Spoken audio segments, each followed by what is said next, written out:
Welcome, everyone, to the Question Everything podcast with your host, Cameron Hogan. Today's episode is going to be a little bit different from our normal episodes because it's just going to be you and I talking today. I wanted to give kind of a life update and also a podcast update so that we're all in the loop of what's going on and what I plan on doing with the Question Everything podcast going forward.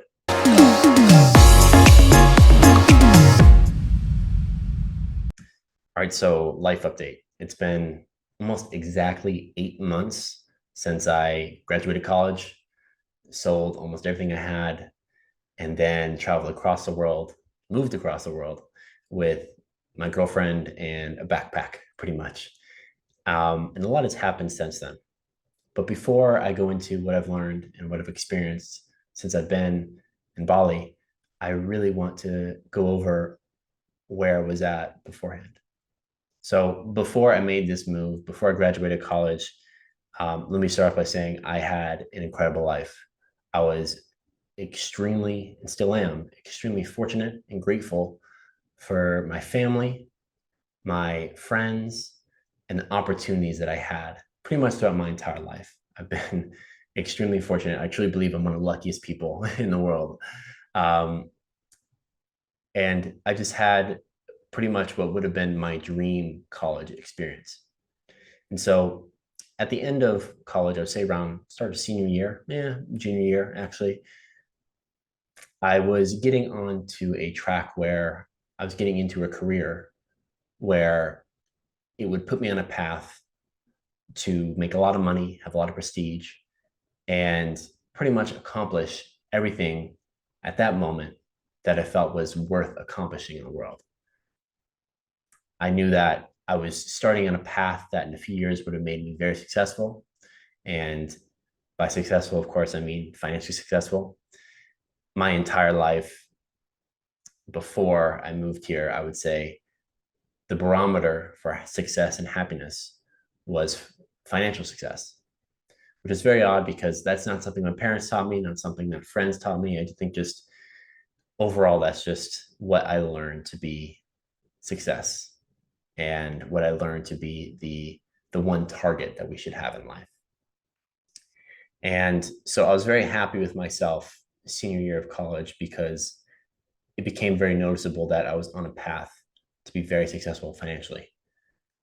And at that point in my life, I was also thankfully I had some great roommates, some great friends, still a great relationship with all my family back home. Every aspect of my life, I would say, was going really, really well. I really enjoyed and was grateful because I had dreamed about all these scenarios to happen, and they finally did. There was really just one problem, though, and it was something that I just simply couldn't get off my mind every day. Um, Despite how well business went that day or how well it did in school or whatever fun my roommates and I were up to, I just felt this incredible void in my life, as if at that moment I had everything I could ever want. I had my dream car, I was making money, I was getting good grades, I had a great friend circle, but it really felt like I was missing something. And that every morning I'd ask myself, is there more? Is there more to this life than what I'm experiencing right now? And then I kind of went down this I would say pretty bad path of, despite everything on the outside looking very good, internally I felt just lost, completely lost. And it really took a toll on me. It got to the point where I know like every college kid drinks and smokes weed and does all that, but it got to the point where I'd come home from school, I'd come home from work, I didn't want to talk to anyone. I just wanted to take an edible and play video games or watch TV and just go to bed. I didn't have any excitement for life. And despite, like I said, despite all the external factors showing that I'm doing great, how life is great, I felt this internal void, like I was like something was missing, and I didn't know what it was. And it got to the point where I realized that the profession I was doing at that time that was making me really good money and would have been a great path for me to continue going forward. I was like, oh, that must be it. That must be the thing that's making me unhappy. Maybe it is my endless chase for money that is making me unhappy. So thankfully, I was in a grateful enough position where I could quit that job and then for the last few months of college, not have to work and still be able to get by and pay the bills and enjoy life. So I decided to quit that career path.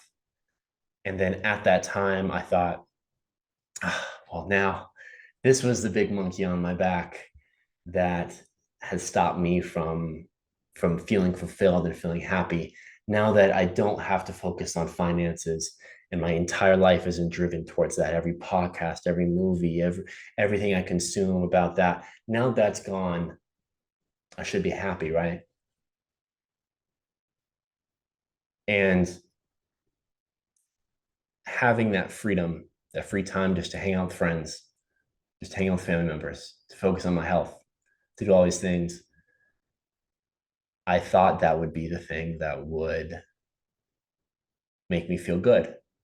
And that the feeling of emptiness and feeling lost was just because I didn't have the opportunity to fully embrace those things before. And I quickly realized that that wasn't the case. There's one thing to goals and ambitions that not that many people talk about. And it's that what happens when you achieve those things? So many of us, consciously or subconsciously in our minds, think, well, when I reach this goal, when I retire, when I get that car, when I get that body I've always wanted, when I get the girlfriend, whenever it may be, then I'll be happy. Then these emotions that I'm feeling every single day will no longer exist. And that just wasn't the case. And oftentimes, successful people are even more depressed once they've achieved the thing that they've been wanting to achieve their entire lives because they realize that wasn't the answer to this void and this feeling of, is there more? Like I talked about before, just feeling lost. And so I was feeling that quite heavily. And I was at a point where I was like, I have all the free time in the world. I have my health. I have some money in the bank. I have a great girlfriend. I have a great family. Like, it was like, what else is there? This is the thing that so many other people and myself have trying to chase our entire lives. And I never felt worse. It was, it felt like a low point in my life. And then the idea of moving to Bali came. And my logistical side of my brain, left side of my brain, who's been kind of driving my life, my entire life, thought of every reason not to go. It's the opposite side of the world. How am I going to find work out there? How am I going to stay connected to my family? How am I going to do XYZ? How am I going to do this, and that? But I had this internal feeling that I can't describe fully, instead of just telling you that it was just my gut intuition that told me that I needed to go. I needed to come here. And that's when I became pretty serious about it. And although I was still, I wouldn't say depressed, because I don't think I've experienced true depression yet in my life. Hopefully, not ever, knock on wood. But definitely true despair and true feelings of being lost. The glimmer of hope of Bali in the future really held me through and got me through that time. That, along with, again, an incredibly supportive girlfriend and friends and family, despite many of them not knowing what I was really going through inside, were always there to help me, thankfully. So I had this idea of of Bali in my mind. And despite it not really making any sense rationally, I kind of just knew I needed to go. And so, fast forward the next few months, graduated college, went back home, saw some friends and family. And exactly 2 weeks from graduating was my flight to Bali. Came out here. And this, despite being surrounded by, I don't know if you can see out there, I know it's kind of raining right now, but despite being, I would say, the most beautiful place in the world, the island of gods, they call it. Um, I was feeling really lost and just not in a good headspace. Didn't know anyone, didn't speak the language, didn't know my way around anywhere besides 500 feet from where I was staying. Um, and my girlfriend wasn't going to come down for a few months after. And it was just incredible feelings of loneliness and what the hell am I doing? And the amount of times I Google searched like apartments available in Henderson, Nevada, the same town I grew up in, so I can just kind of go back to what I was familiar with. It would, I don't even want to share with you because it was kind of pathetic, but um, I was so ready to just be like, oh, fuck this, like I'm not doing this. I can't do this other side of the world. I got to go back and go back to what's comfortable. And it was a really low time for me the first few months. And, I can call family and call friends and be like, yeah, man, it's great. Look, the beach right there, the coconuts, the cheap everything. Life is great. But it really wasn't. On the outside, again, just like back in Reno, just like back in college, it was great, you know. Um, but you can only sip so many coconuts and stare at the beach for so long until you lose your mind. And it's very difficult. It's very difficult. So a few months went by, and I finally was able to get the courage to talk to other people that I thought would speak English. So whether it's at restaurants or whatever it may be, I finally had the courage to go up to them and start a conversation and interact with them and slowly befriend them. And thankfully, I have many of those friends still to this day. And that really helped things turn around pretty quickly. One thing about Bali, which maybe a few of you already know, it's a very spiritual place. And I'm someone who's never been religious, never believed in crystals, never believed in all the other woo stuff that we were not really exposed to, but kind of a little bit knew of back in America. And this place is the capital of the world for that. You're going to have people here that are fully on board with certain things, some of which I agree with now, some of which I still disagree with, whatever it may be. So I came across a few of those characters here. And with an open mind and with asking questions and coming from a place where I was willing to have my viewpoint of the world changed and viewpoint of the world evolve, that is when my mind started to open to ideas in ways that this world works that I wasn't exposed to before. And when I did that, and when I had a few conversations with a handful of people here, my life dramatically changed for the better. Long story short, a handful of people I met, knew a friend, whatever it may be, who the ceremonies, there's a few of the things that are very spiritual ceremonies that I'm like, I don't really know if I want to go to, but I'm just going to say yes. I don't have any friends here. I don't have anything to do that Saturday. Sure, I'll go. And those experiences, which I'll definitely go into detail, I think, in different episodes, But these experiences in themselves gave me a perspective about the world that was new to me and that I didn't even know was possible before. And despite me never being really religious in my life, despite me never really believing in any of the Bali super spiritual things that I hinted at before, some of these experiences completely changed everything. And these weren't experiences where I'd go watch a movie or something or do anything like that. This is like 10 p.m. laying on a beach in the middle of nowhere on some small island in Indonesia, looking up at the stars, and then all of a sudden just something just flips a switch in your mind. And at that exact moment, not what anyone or anything saying to you. There's no new words or new information they're speaking to you that's completely blowing your mind.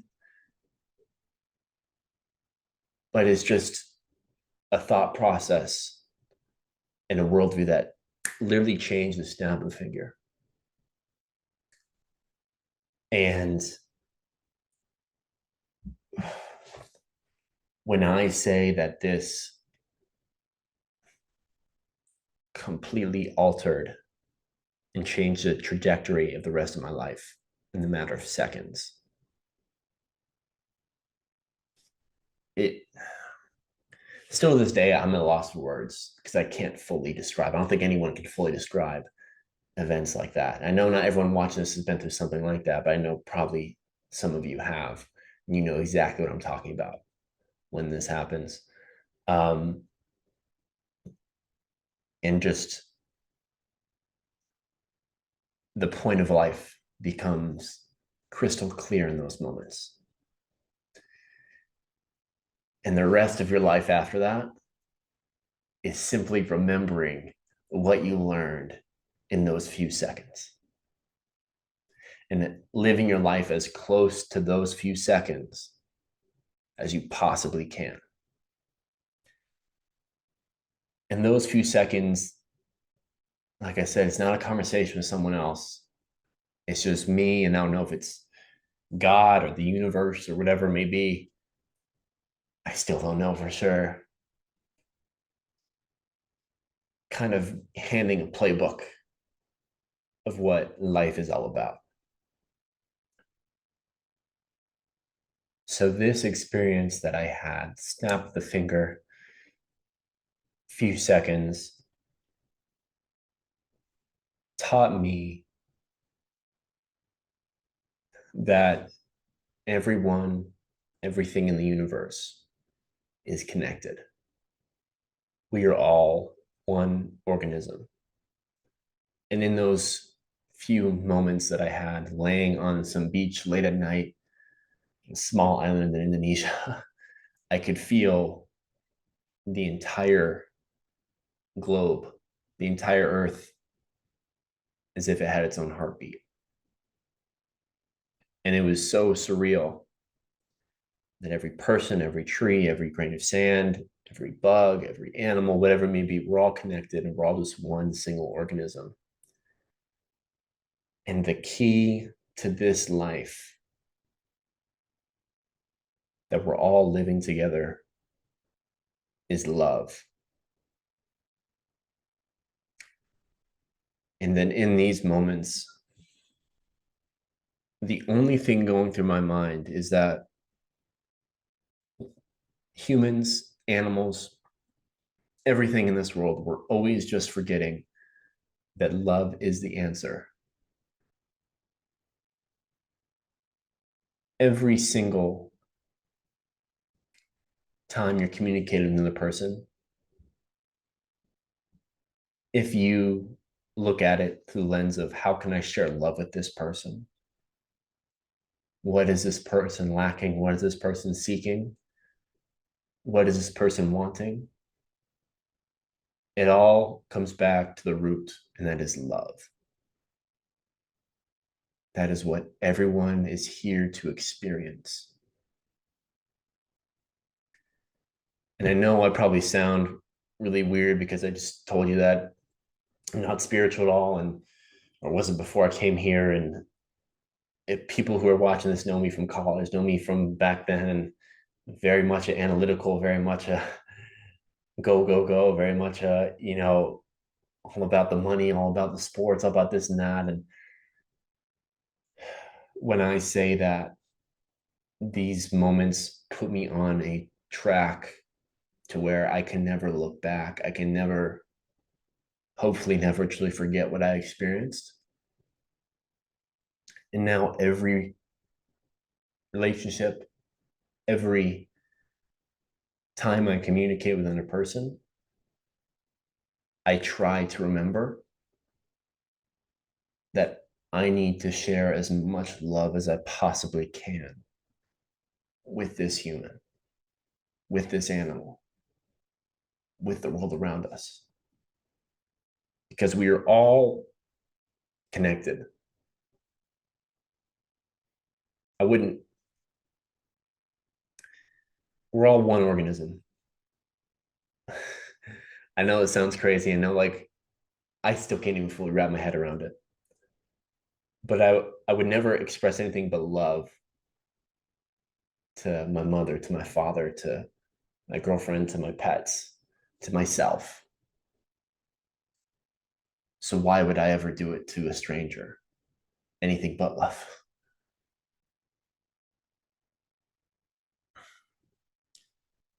I can't properly articulate this yet, but I'm going to be spending the rest of my life trying to better articulate it to the world and trying to show the world that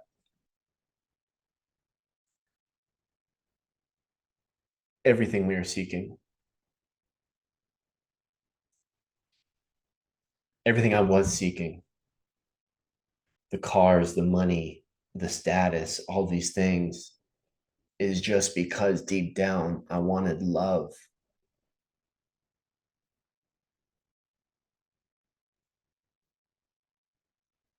And the funny thing is, a lot of us are already receiving everything we could ever want. That entire time I was chasing all the external things I thought were important, society told me were important, I already had love at home. I already had love for my girlfriend. I already had love for my parents and my family and my friends. I already had it. But I said, no, nah, I don't. I'm gonna spend less time with family, less time with friends, less time with this. I'm gonna go chase the bank account, chase this and chase that. But I already had the thing that I needed the most, the thing that we all yearn for in this world.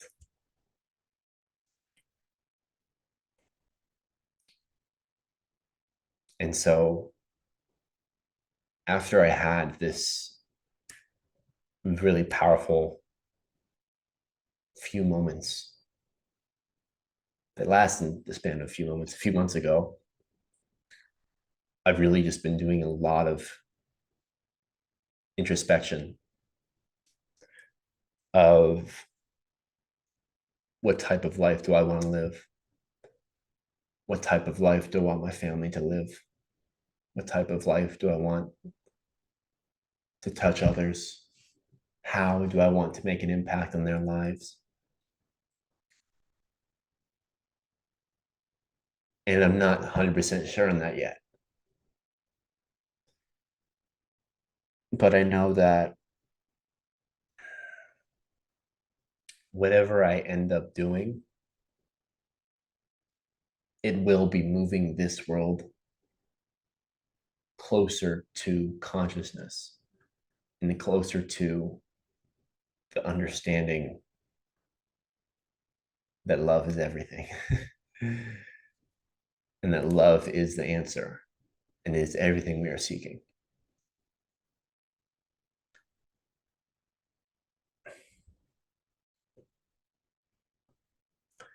So as a whole, that's what I've been up to the past 8 months. It was kind of a steep decline, and then a few moments of what I felt was my version, as I know of so far, as enlightenment. And when I say it gave me a newfound perspective, a newfound purpose, a newfound love for life, it really, really did. And before I came to Bali, like I said, it didn't make sense at all. I still couldn't fully understand why I was going. But now I understand that I needed to be here. I need to go through the things that I went through to get to the point where I understood the things I do now. And that me being 23 now for the rest of my life, I can take these lessons and make the world a better place. And I'm so incredibly grateful that I took the chance to come here.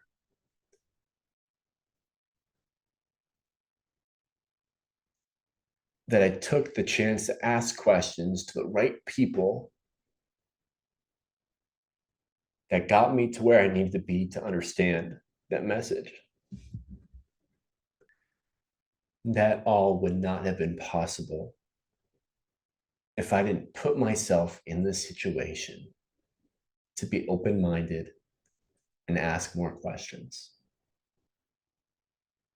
And that is why I've created the Question Everything podcast.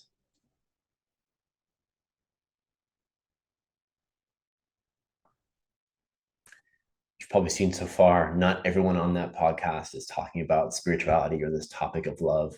And that's not going to be the point of it.